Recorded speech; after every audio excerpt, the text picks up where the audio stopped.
another episode of Speak Harmony.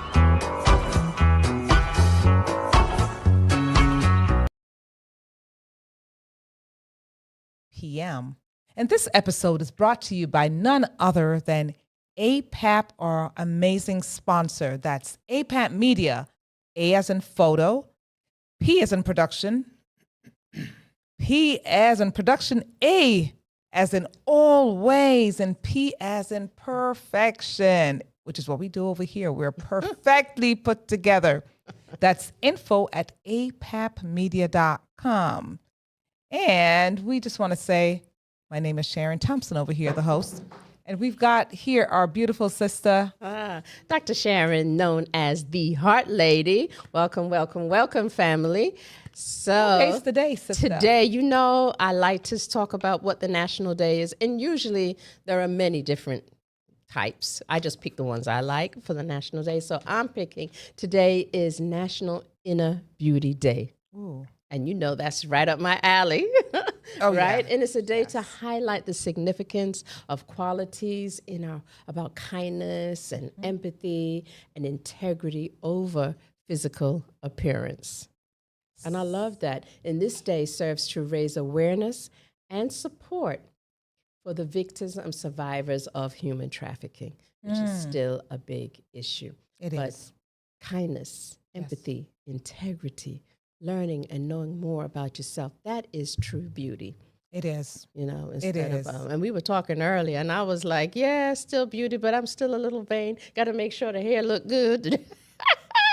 You know me, the girl with the big hair, the wild hair. I mean, look, as long as I'm healthy, I get that. I'm Absolutely. thankful. I'm grateful. I'm forever grateful. The fact that I can get up and move about, I'm eternally grateful. Yeah. So yeah, with a little bit of vanity stuck inside there somewhere, I'm like, hey, And take me our as I next am. guest is going to be talking about the physique. So we got to hello. keep it. So we got to get it together. Why do you think I came? I see. I came She ready to came go. all decked out in Yes, her ready to do that athletic thing. gear. So she's ready to work out. I am, and I'm not going to waste any time, Sharon, because we want to bring up this amazing brother who is from the Northeast, New Jersey. You got to say it right, New Jersey. New Jersey. It's New Jersey, East Orange, New Jersey. Yeah. Marvin Booker, the personal trainer, the owner and performance consultant at Booker Fitness and Performance LLC. He helps athletes, fitness lovers, and seniors, and the seasoned people, which I am. I'm not a senior, who I call, I would say, the youth camp, right? The youth group. Advanced group. Yeah. There you go. I love the way he puts love that. the I'll way put he myself in that category. Advanced, yes. Right, yeah. Yes, I like that. The advanced. We're advanced. That's right. Okay? And you teach desired fitness goals, pretty much goals through a holistic approach, mind, body, and spirit. And that's what Speak Harmony is all about. Mm-hmm. Sir, we welcome you, Mr. Marvin. Thank How you. are you? I'm great. Thanks for having me on the show. I appreciate it. Absolutely. And tell us, why fitness? How did you end up there? I know you're a sportsman, Correct. and you've been working out since you were 6 years old. Correct. 6 years. 6 years old. Really? I'm like, right. Yeah. Wow. Yeah. How did that happen? I had How an did that older start? brother. I had an older brother who was running track. I was always competitive at a young age. Always wanted to challenge myself, physically, mentally. I always had this thing I wanted to challenge myself. So working out was that thing where, you could push yourself. You could feel certain things, pain. You can have an outlet to, express yourself in a certain type of way, right? Yeah. So that was something that was natural to me. I don't know where it came from. It was just always like that. And then I also had my older brother, who was a track star in high school. He's 8 years older than me. So when it was time for me to go visit my father in East Orange, and that's where my brother lived, I would see him doing many different workouts in the living room. And I would just be impressed with how many push-ups he can do at a time, or how many sit-ups or dips off the couch he could do at a time. And I would just see that. And then I would try to do the same things when I went to my house, when I went to go live with my mother, right? So when I was working out, I would add those things that I saw my brother doing. And that's how I kind of started working out at a young age. Yeah. Wow. And how do you really define performance? What is performance? I mean, for folks, because performance is different for everyone, I would say, but for you, how do you define performance? I mean, for me, working my way up to be a professional athlete, you're going through middle school, you're going through high school, you're going through college, you have opportunity to play professionally. Performance is basically, having a desired objective in your craft, right? And you're mentally visualizing what that performance looks like for yourself, right? You're honing in, you're doing different training to hone in your skills, your talents, your abilities, right? And to be able to put yourself in position to achieve that desired performance within whatever craft that you're doing. So anytime I do like my elevator speech, I say athletes, which we know what athletes are, right? Fitness lovers. Who's actually the fitness lover category? That's people who, they may work a 9-to-5, they may be entrepreneurs, right? But they're weekend warriors at a semi-pro football league, or somebody runs 5Ks every other once quarterly, or they do different events. Those are the fitness lovers, people who like to stay in shape. And, when they come back behind a desk, they have to stay there for so many times. That does certain things to your body, locks your hips up, locks your back up, right? So there's a certain way to train those type of people. Same thing with my senior citizens, which I call my advanced youth group, right? And that group can range from anywhere from 65 to the most mature person that I had worked with was 93 years old. Really? Wow. Right. So from that age group, great. you can still train them. Right. But you have to modify. You have to modify. Yeah. Right. And so I think that's very empowering to train that type of demographic, because a lot of people already gave up. Yeah. And they accept how they feel when they wake up and throughout the day. Right. But, when you encourage them through affirmations, when you encourage them through meditation, right? Putting their mind in a certain place before we start moving their body around. That's right? different. So you start to create the mindset for Correct. it. And so it seems as though it's really a whole body. It's not just come in, exercise. It's not just, I have a trainer and we go straight into exercising. Correct. For the advanced youth, you really get them ready. Correct. So we prep it mentally. I love it. We prep it emotionally, and then we go into the physical movement with a lot of breath work. Right? You can speak in my language. I didn't know you were that deep, boy. Oh, yeah. Well, that's why you called me on the show. I got to let y'all know something, right? Because you don't find a lot of trainers who go into those different modalities, which is exactly like what you said, the prep work, getting the body ready, getting the mind ready, because after a while your body says, okay, this is what we're doing, and can do it, and then you help challenge. And that's a big reason why I don't call myself a trainer. And I don't, people get, sensitive when I say certain things, but it's the truth. I feel like you can go study a book. Yeah. You go get your cert, you put trainer on your shirt, now you're a trainer, right? But for me, a performance consultant, what is it that you want to do? What is your performance in your life and your daily tasks? That's different for every group. So as a consultant, I'm taking certain things to help you achieve what that is. I'm not going to train you like I train myself. Right. But I have to sit you down and really listen to what you have to say, which is why I always offer a free consultation. Oh, I like so that. What's involved in a consultation? Yeah. Absolutely not. I like that. Absolutely not. It's custom to us. It is customized. Individually custom. Yeah. What are some key things when you're consulting information that you get from your clients? That's a great question. Being that my wisdom and my information comes from years of just working out, right? Training for a specific craft. Right. Rehabbing when those injuries hit. That's right. Accidents.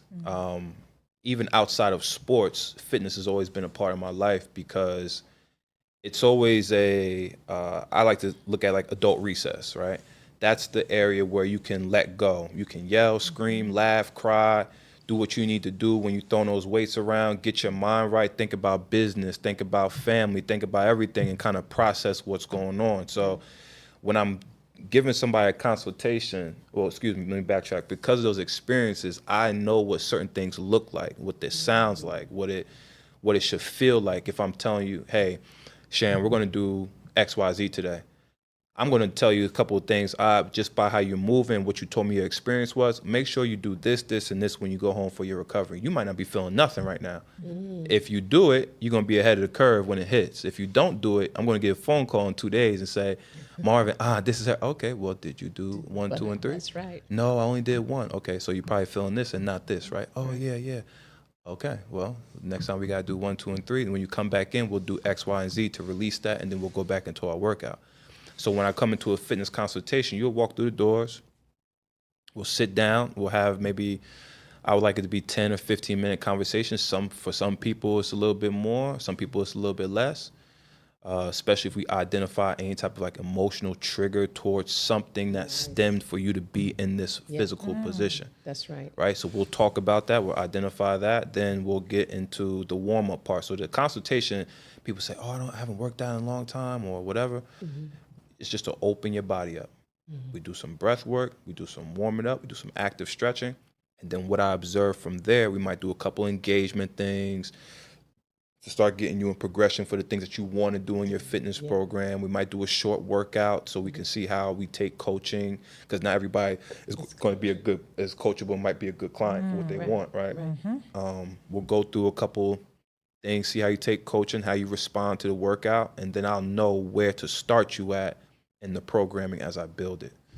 That is cool. So like that some a of the lot, things he does, Sharon, is like he from the warm up he can see your limitations. Correct. Yes. Absolutely. And know how much to. Oh yeah. You slick. I like Yeah. it. Oh yeah. He knows. Well, it comes with experience, though. Yeah, I love it. So you went from athlete coach to this whole space. I mean, because you did some interesting things along the way. I see NFL in there. I see professional football. I mean, when did you, or how did that happen? How did they recognize, or who recognized your ability to do? I mean, football. Did you start with football? Did you start with soccer? Where did you start? How did that come about? Start playing football in general? Yes. Wow. He said he was working out at 6. It must be 3. I know, right? That's funny. Where's his brother who was his idol, right? So I'm like, okay. Yeah. It's interesting because, true story, when I started playing football, I didn't like football at all. I did not like football at all. I was just playing every sport though. I played roller hockey, I played wrestling, I did basketball, I did all different types of sports, right? So when it came to football, I just did it because when I first started, because my friends were doing it, and I just wanted to be active and try different stuff. But I didn't really start taking football seriously until maybe like between 8th grade and like my sophomore year. That's when I started to really be adamant about it. Then sophomore year, something kind of flipped for me. It clicked for me. I was coming into, different understandings about myself, right? Meeting girls. That's funny that you say it. That's funny. No, we could talk about that. That's funny that you say that because when you talk to different athletes, you'll be surprised at what motivates different people, right? Some people might be the fame. Some people might be the money. Some people might love the game. Like I really love the process of preparing for football. That was what got me to start getting into it. Like my mind started to change a little bit around 13, 14, 15. And I was looking at football like it was an outlet for me where I could be physical, where I can release. You can talk and move a certain different type of way and be rewarded for it. Yes. You know what I mean? You can't move a certain type of way and talk and be a certain type of way in society. You're going to get punished for it. So football was an outlet to begin with. And then it was the culture. I went to a great high school, Piscataway High School in New Jersey. I mean, it had a great town vibe, had great coaching. The tradition was there. We had older guys ahead of us who later on went to go be Division I athletes, first-round draft picks, NFL players, and stuff like that. So we had a good leadership from our peers. And during the summertime, all we did was compete. Wow. I mean, we rode bikes and played football on this side of town, then rode bikes and played basketball on this side of town. We just all day running around. Yeah, nice. And so it was a culture of, it was God's will definitely to be in Piscataway at that time around those people. It was definitely a special time period to be there. But that's how I kind of got into football and just once I embraced, my athletic ability and where my mindset was and just the culture behind it, it boosted me to play well. I made a choice that I was going to be a Division I football player.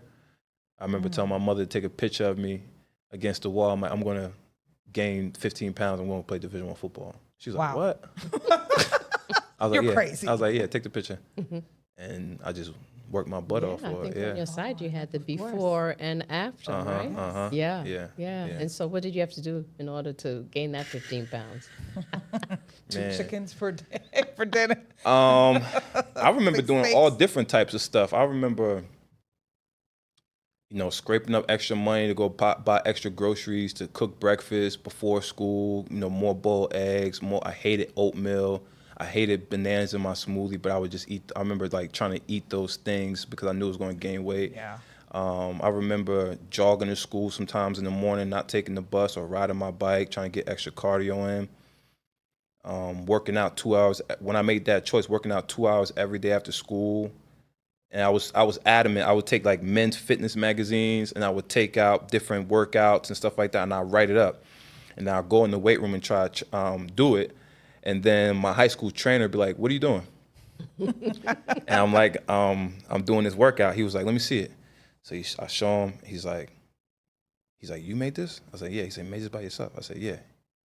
So he'll give me little pointers on it and stuff like that. He'll do it. And sometimes he'll come out there. He'll see me and he'll work out with me. So we end up building a really good. Matter of fact, I just talked to him a month ago. It's my high school trainer, matter of fact, like for the school. Yeah.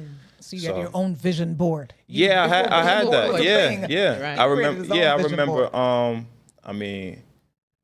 I remember I wanted to get 2 workouts in a day.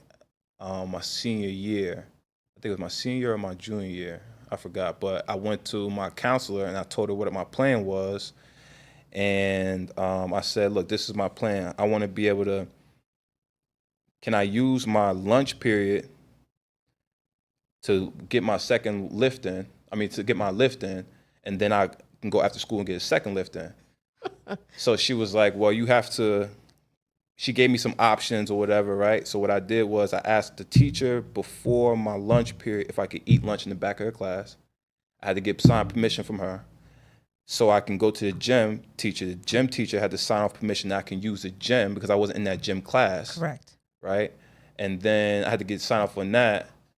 And that's what I would do. So I got it signed off. I came back to it. They let me do it. So I was doing that for a little bit. I was just trying to find any way that I can. That's That's D. So That yeah, starts with a I D, mean, though, discipline. discipline, Because that's a whole exactly lot of what I was discipline gonna for say, young for a men young that person, age. yeah. For Yeah. you to decide. Who does that? That's Discipline kind of and abnormal, but normal. and consistency. Yes. And it shows that you had the passion and you were just picked Tenacity, to be, of course. someone who is helps a performance consultation. Correct. Yeah, correct. I And it's not impossible. salute you for I that. appreciate you. Yeah, Thank yeah.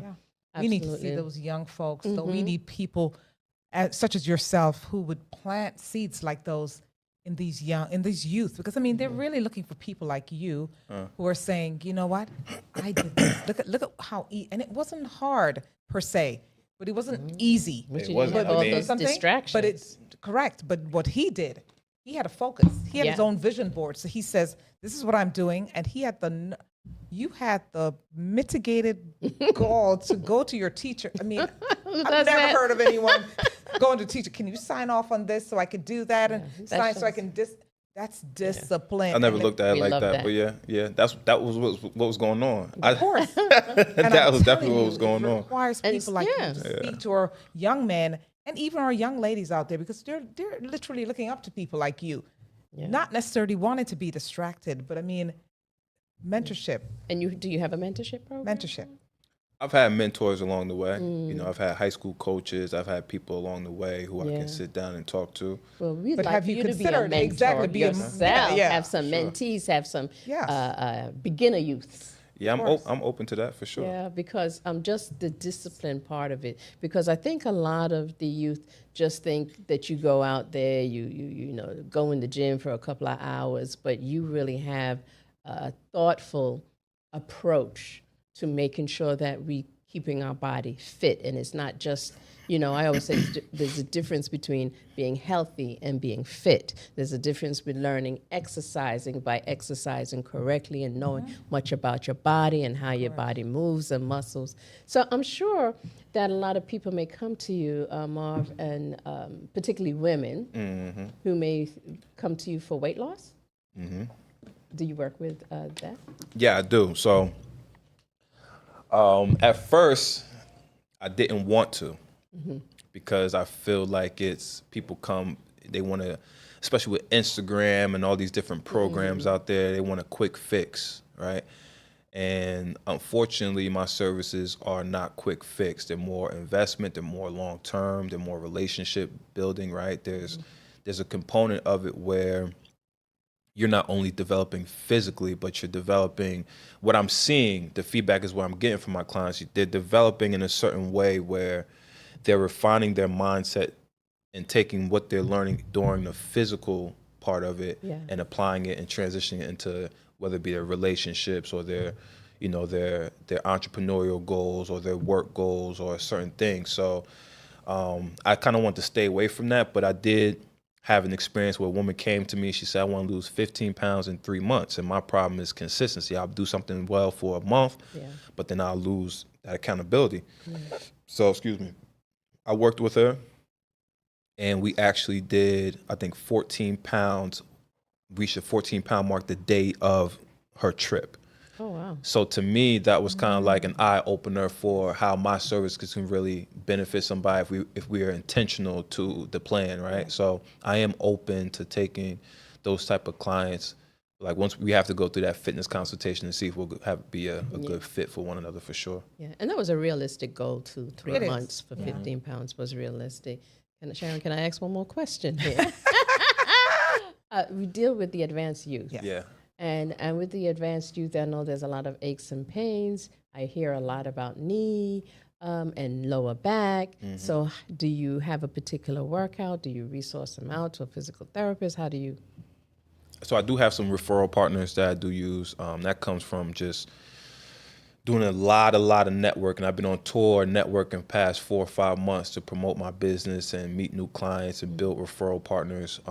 Because I can't do everything with my client, right? They may need a chiropractor, massage therapist, so on and so forth. So, but to answer your question, I think the breath work, right, to reset the nervous system. I think the meditation that we get into kind of calms the body down, right? And this is something I used to do for myself. So how I really relate to that demographic is, long story short, once I started, I was hesitant to get into it, but then once I did get into it and I'm listening to what each person is dealing with, I'm like, hold on, wait. I was dealing with sciatica when I was going through X, Y, and Z. Or I was dealing with this knee pain when I had 2 ACL surgeries in my career. Or I was dealing with this when I had an L4, L5, so on and so forth, right? So I was taking my experience of what I did for myself and my body and trying to share it with them. But one thing about the mind and the body is very funny because let's say every day you wake up, right?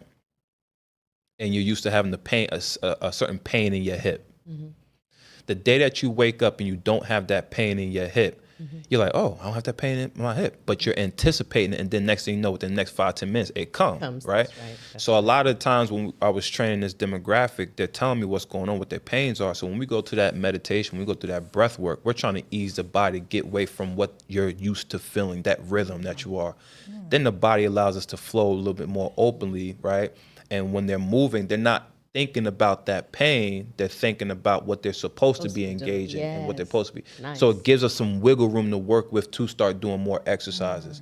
Now we have to worry about the recovery side, and then now we have to worry about them getting into that, building that same habit to do it again, to create that wiggle room of working out without pain, if that makes sense. It does. So we do that consistently, and that group, I mean, that's like family now, that group that I was working with, they appreciate it a lot. I'm hearing the law of attraction because when you say that, people don't understand you are what you eat and you are what you think. You are a physical representation of your Exactly what you- spirit. That's it. That's Deepak Chopra. I can't even own that, but you are a physical There you go, you are. representation of your spirit, and I definitely use that line a lot. So I yeah. like that. That's I like right. that. Man, 5 minutes to go. Time's gone. I mean, this is crazy, but share with the folks how they can get in touch with you because, look, I'm ready to work out. Yeah. I came prepared. Oh, you go. I'm get it. gonna get you sweating before I get about the studio too. Oh, you heard that. All right, You so ready? You can find me on Instagram at @BookerFitness_. You can also email me at BookerFitnessandAndPerformance56@gmail.com. You can also find my website at BookerFitness.com as well. Man, So, last words.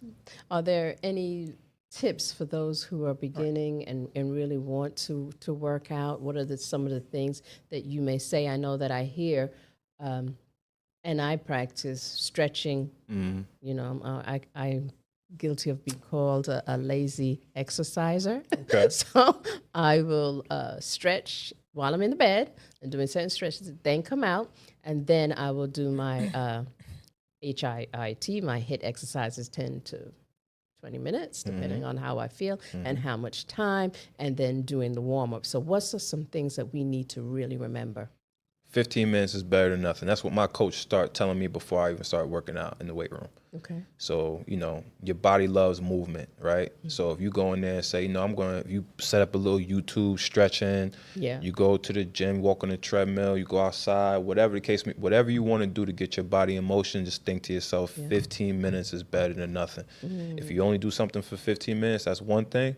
But the body loves moving. Once you start opening up, you'll probably do 20, 25, 30, and next thing you know, an hour, right? So as long as you can get yourself up and do 15 minutes or something, the rest will take care of itself. So And it boils down to starting then. yeah, it's Just all about start. Just start now. Wow. Yep. Yeah. I'm start. I'm ready to start. And you can, and then everybody can start now by Yes. coming to get a free consultation Yes. with Booker Fitness and There Performance. we go. That's how We're you going, do it. Yes. right, Sharon? Oh, We will absolutely. be Done going deal. for our Check. consultation, All right. so Check. we'll know. Let's do it. What to do. Man, Thank love you it. so We much for visiting appreciate us. you. Thank you for Wow. having me. I appreciate it. Absolutely. Goodness. So I'm feeling it already. I'm feeling fit already. I'm so serious. The birthday's gonna see me and you're gonna be. Oh, that's Hold on, right. wait a second. that's right. She got a birthday in what, 2 Oh, yeah, weeks? in 2 weeks. In 2 weeks. So We got get her. 2 week Okay. goal. Get Okay. her. 2 week goal. So we can see what you look Exactly like a in week 3 from months. today. Exactly a week from today. 21st. Okay. It's like, yeah. So I'm gonna do this. All right, I'm let's gonna do it. this. All right. But I appreciate you, Thank sir. I you. mean, you're And amazing. stick around. Yes. I will. Yes. I will.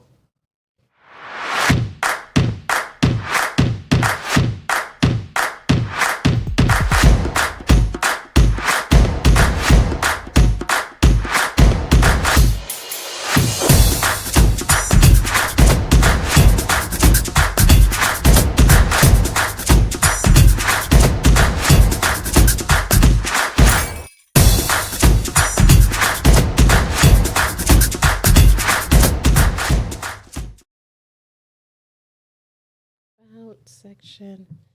Here we are. She's gonna make me have to put on my glasses. Yes, Sharon. Hello and welcome back, Sister Sharon. What an amazing first half we got. Oh man, It's, I'm ready. I'm feeling. I'm feeling motivated. ready. I am. Yes, I I'm am. going to I'm feeling continue as doing fit my as- little exercising. Yes. You know, I may not go to the gym, but I make my downstairs a gym. I don't Look. have all the equipment, but I work out. I'm going home to do this thing. I can do it. I got 2 All weeks right, to I'm go. going to see how many push-ups you could do. Girl, watch me do it. All right. So, you're wearing your gear for your first guest. Yes. And I'm wearing my gear for our second guest. And that is pink. There you Because go. we didn't talk about, this is Breast Cancer Awareness is. Month. And so please, viewers, listen out because we will have some other testimonies going on. But I have the pleasure of introducing, I call her a sister friend. Nice. I've known her for years. She just has that charismatic personality that whenever does. you see her, she is bubbly and she is a true angel. She is. She has a networking events called Angels on Networking. But this Charmaine Reeves She is a mother of 3 amazing, successful sons, and they all grew up with the love of God, which is the core of where Charmaine gets her spirit from. And Charmaine is a business owner. She's a speaker, and she's an author. And she wrote books to overcome challenges in tough times. And we need that, Charmaine. And her passion is to mentor high school and college students. I did not know that about you, Charmaine. Yes. And she supports and guides business owners by sharing her knowledge to start or grow their business. Yes.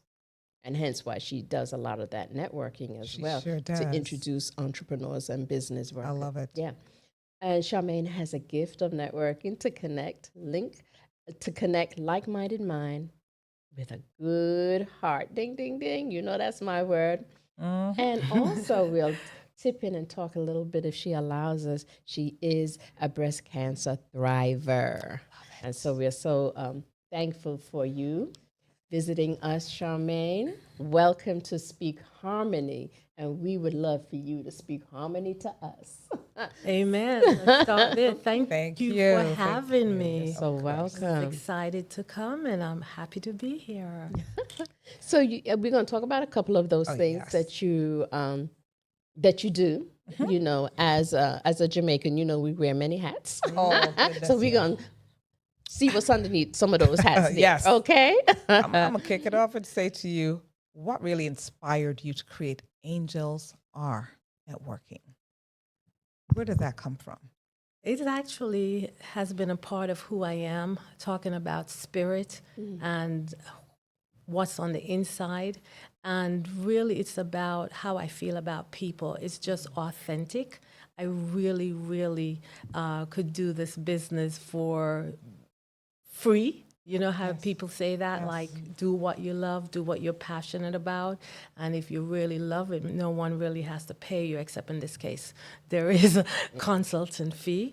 But I really enjoyed, and people were telling me early on that it was something that I was natural at.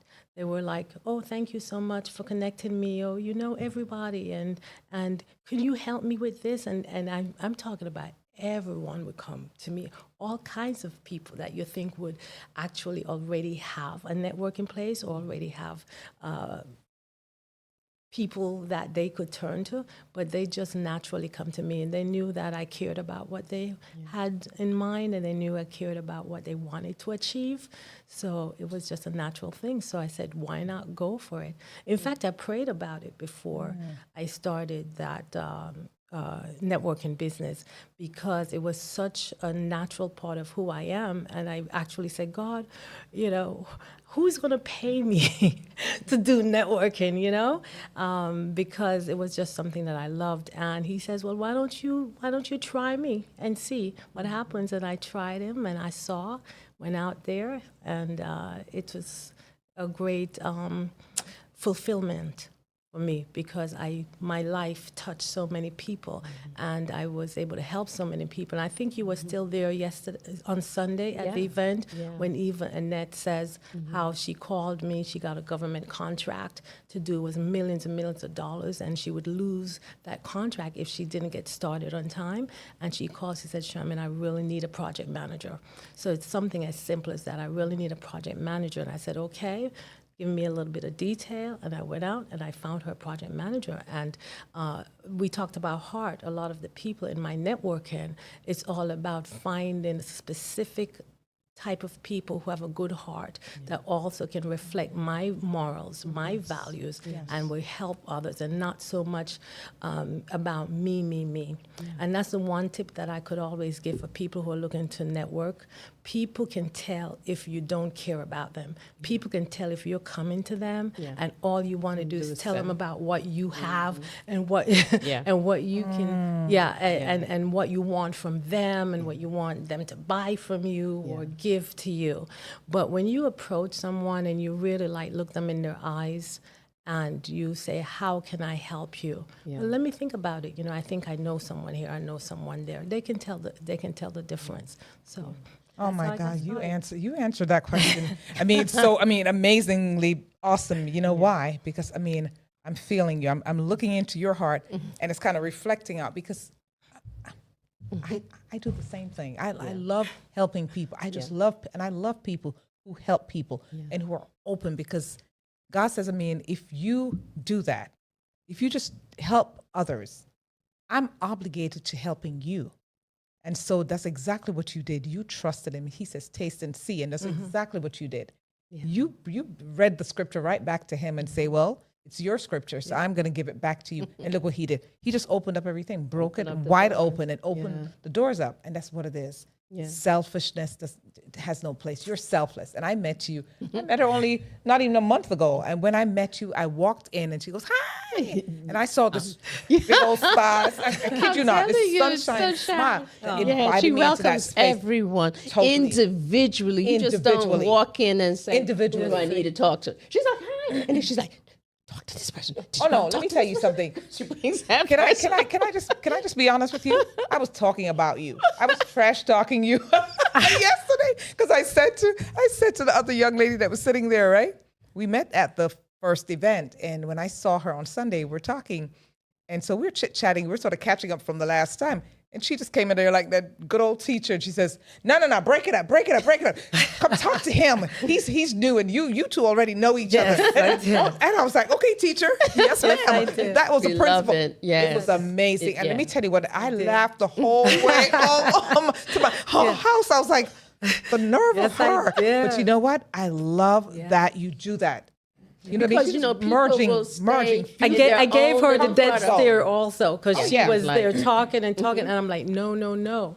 Keep it moving. Keep it moving. Yes, I love that. And you don't see that. Together. I do go to networking events, and I really don't see them pushing. And I see that people stay in this little their cluster. Comfort zone. And they just talk to the people they know, and they don't travel the room. And you help us to make sure we get out of our shell and travel the room. I love that. And you know what, Sharon? She is uniquely positioned to do this, because she transitioned from being a certified IBM MPM project manager. Yes. And where she was required to staff and plan and recruit and have gatherings and so forth. So you didn't know that God had already prepared you for this new chapter in your life. And you always had this customer center approach. So it just demonstrates.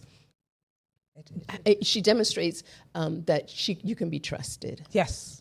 And, you know, when we create in relationships, it isn't about, I know, like, and trust, right? Yes. Those three components. Very important. Yeah. Yes. And so tell us a little bit, because you're an author, and it looks like you have about 6 books out. I know. How did that happen?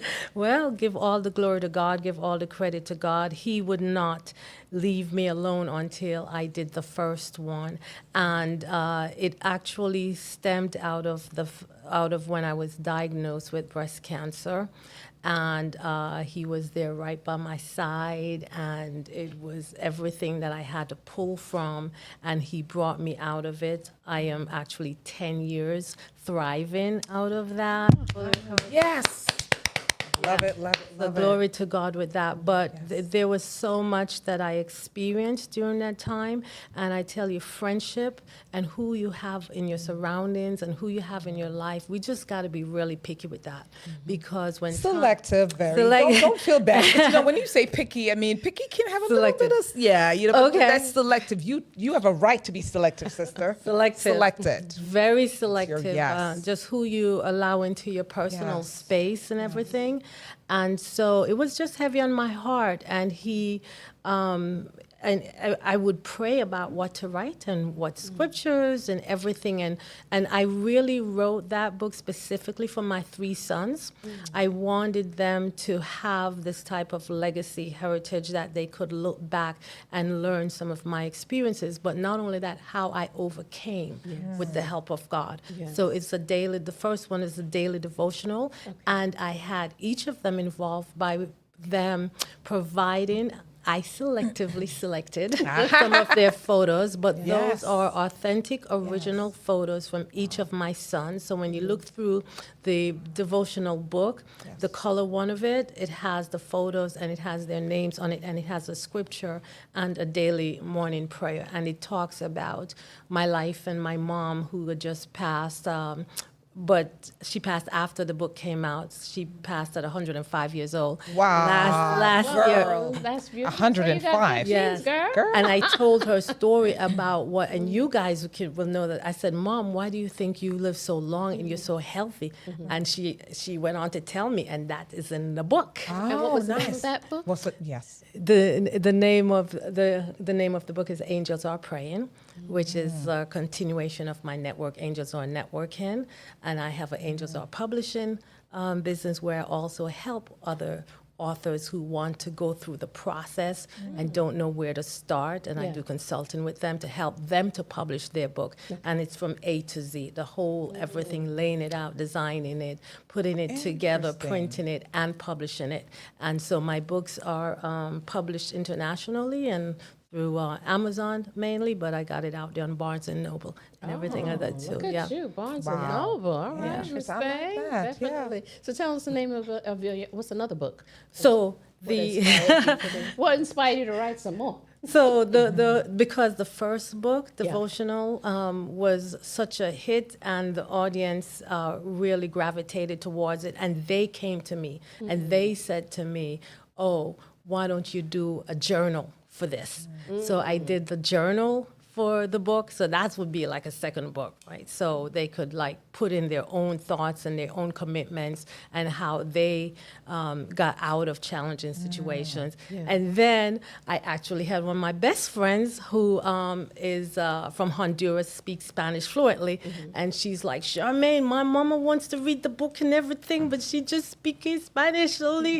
So I had, and she was my editor-in-chief for that because I didn't know Spanish that way. Right. So it was organic, very organic. I didn't intend to keep going with it, but it was well received. And then, of course, as I started to go around and speak and do book tours, I had the more mature ladies would like, this print is so fine. I can't see it. I can't read it. So I said, no problem, Mon. We'll get you a big print version. So then I printed a book, this big text. And each time I printed, I added and changed and updated and provided different things to it. So that's where we got to those many books. And the last one is the Angels Are Staffing book. And that's my only business book. And that's one that I've used in running my Angels On Networking organization. And that's one that I share with other business owners.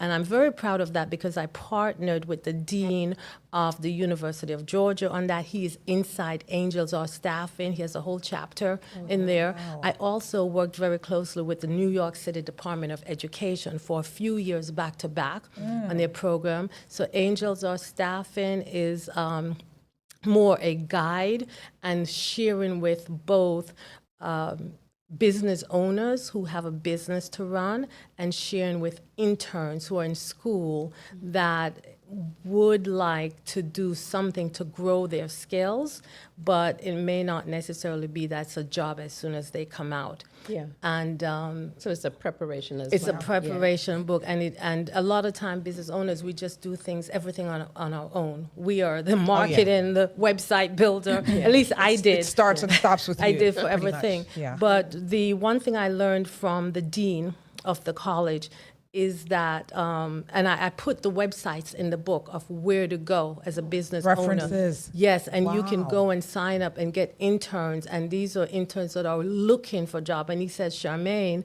he participated in the project. He said, because a lot of business owners think that it might be insulting to utilize interns as unpaid interns, but he said, but then I have these fabulous college students, whatever. I even did high school one time that was looking for internship work, and there aren't enough business owners. Let me say that to you. If you're a Right. business owner out there aren't enough of you. The colleges need you. You can go to handshake.com. You can put in your business EINs, their LLC, all the information. They do check to make sure that you're legit for everything. So you can go through that and you can describe any type of job role. I've had marketing in their social media, other type of business analysts, interns, and I've formulated relationships long-term with these people. Really, I've been invited to Dubai by an intern and so forth. But he really is looking for more business owners out there. So please, you're not hurting them, you're not insulting them or anything like that. They need you. They need these opportunities. Well, I will be signing up because course. Well, I need one for social media, which I don't Absolutely. like doing. So, And there are a lot more in the books, a lot more tips in the book on how to proceed. So I will definitely be purchasing. So the she's book. got 3 sons. And you know where my other question is coming from. Now, with your sons, because you know how they say there's a saying that says the chip doesn't fall far from the block, right? By that, it means that, you know, like mother, like daughter, like son, like father. But you know what? It's in the genes. So which of your 3 sons is heading down that path? Business owner, writer, I mean, all 3 probably. I mean, which of them has that niche?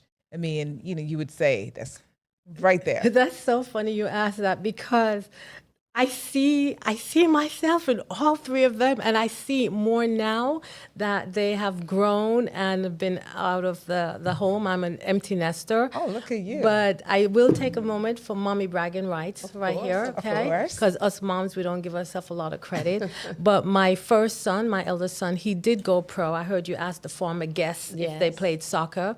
But being from Jamaica, man, Wow. we had to play soccer. So all 3 of my course. sons played Soccer soccer. yes. But the first one was recruited, and I allowed him he was recruited at age 16. And they came to me and said, I wanted him. And why do you want him, right? He didn't score the three hat trick goals, Yeah. right? But you guys know about soccer, Yo, right? the hat- oh, trick, yeah, I right? know about a hat So trick. he didn't score the 3 hat trick trick. goals, but he shut down the number 1 team, FC Dallas, who was scoring in all the tournaments, everything. And the team he was on from Georgia that went to Texas beat them 3-0. So the coach came to me here, the coach here came and said, they want Chris. I said, why they want Chris? Why don't they want this one guy who did the hat trick? Yeah. And he said, no, they watched the tape, they watched the tape, they watched the tape. And yes, he scored the goals, but he says that right back, he shut down their best goal striker every single time. And that's who changed the game. Of course. So I said, you want to go? And I sent him off. So he ended up becoming a homegrown player. So I went and negotiated the contract for him with the agents and made sure that the deal was going to be good. And he was also on the U.S. men's soccer team, so he traveled with them too. So he's an Congratulations, overachiever. man. You need to say Of course. Oh, and you can Google him. His name is Chris Reeves, and that's Chris with a K. So he's all over there. He did All right, modeling. Chris Reeves, big everything up, big like up. that. Yeah. Big ups, enough big ups. But I think he really gravitated towards that because he wasn't really big into the studying thing of it. And that's fine. But my middle son, just to move this along, my middle son graduated from Harvard University, and nice. my last son, he just graduated from Cornell University last year, so I became Well, you Ivy said League, Chris' Ivy name, you League. have to Two say the Ivy others. What? Cameron graduated from a K. Harvard with a C. With a C, With a okay. C. And Anthony, he graduated from Cornell. And I see a lot of Anthony is being creative and being a designer and is in New York City doing New York City Fashion Week. And he's traveling all the time and he's just go like me. And Chris is doing entrepreneurial. In fact, he just approached me about, Mom, we got to do this business and I want you to get involved in that. So my middle one, the Harvard one, is living in Vermont and he's just very low key and happy and doing more biking and woods and camping type of thing, which is not me. But you know, that's him.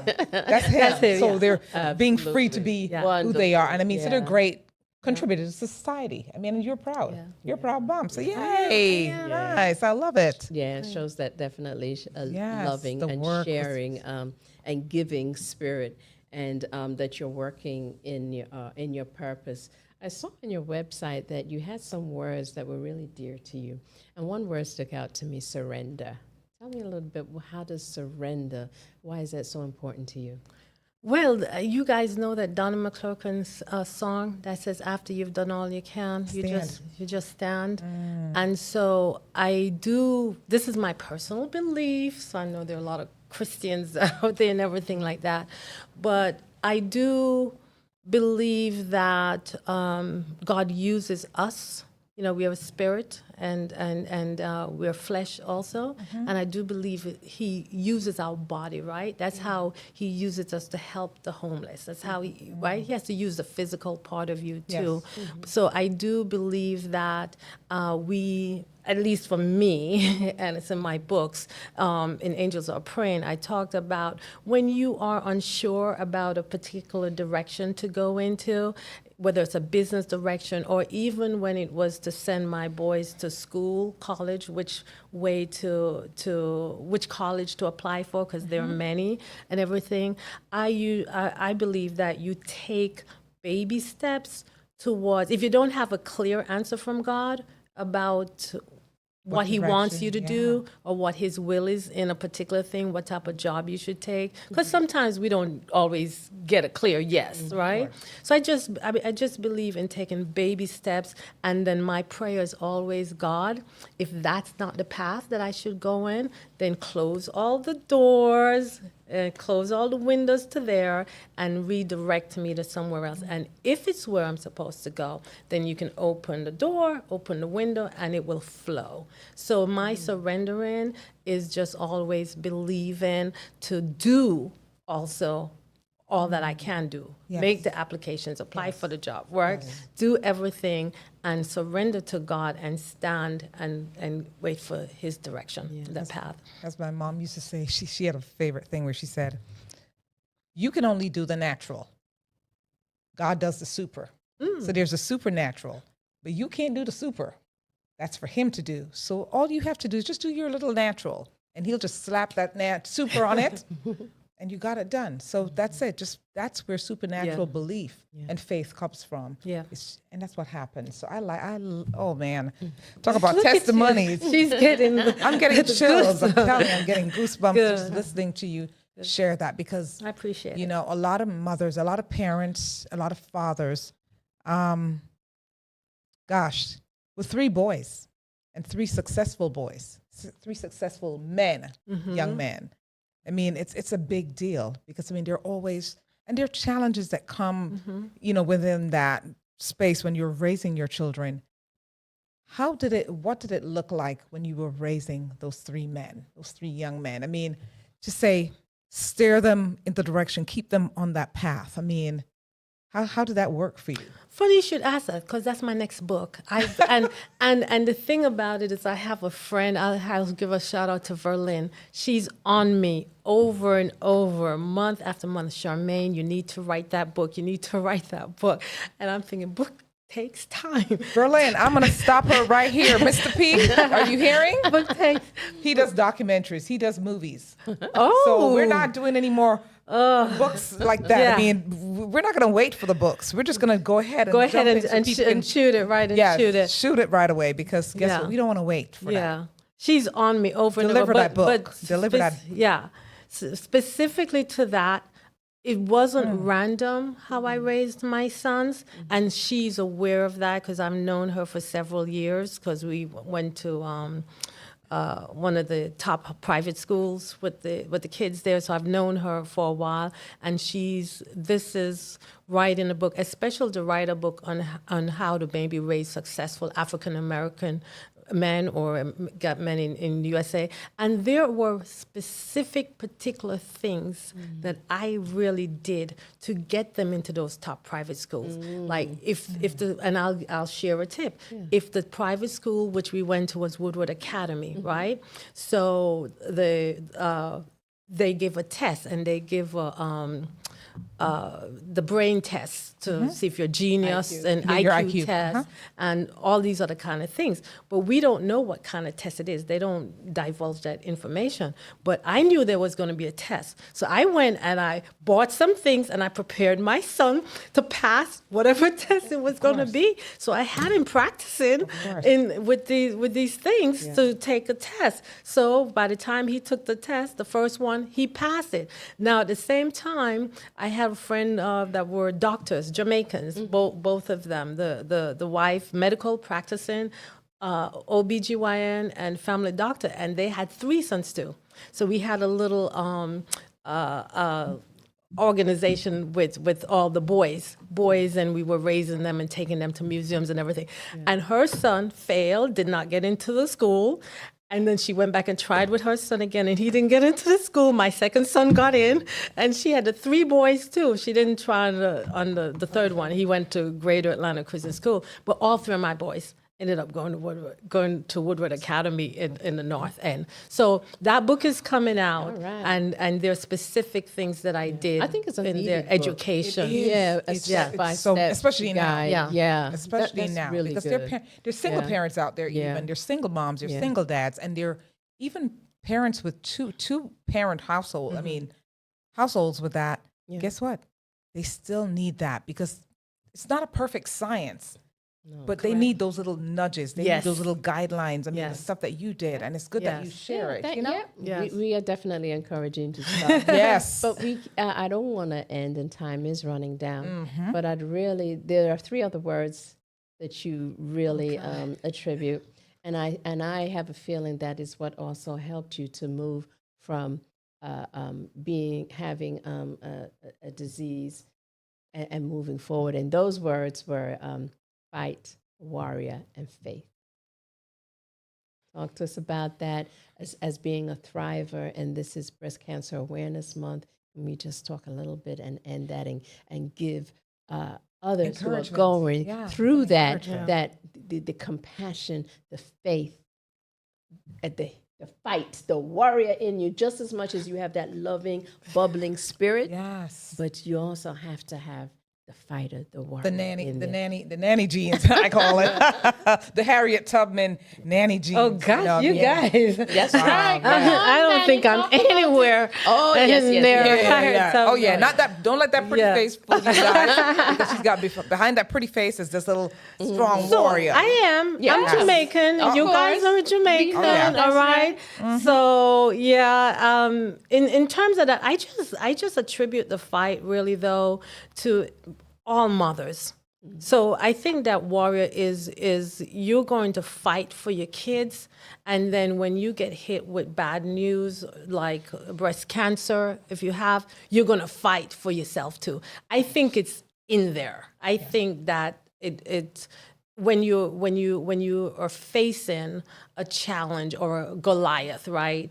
David's going to get his slingshot. You're going to get that thing, and you're going to try to protect yourself, right? So I think the warrior is there. Obviously, the scripture that I use for the warriors is the scripture in Ephesians where it talks about strap on your entire breastplate for your army. Be prepared with your sword and your shoes and your helmet. The helmet, and right. everything. So that is something that I try to do.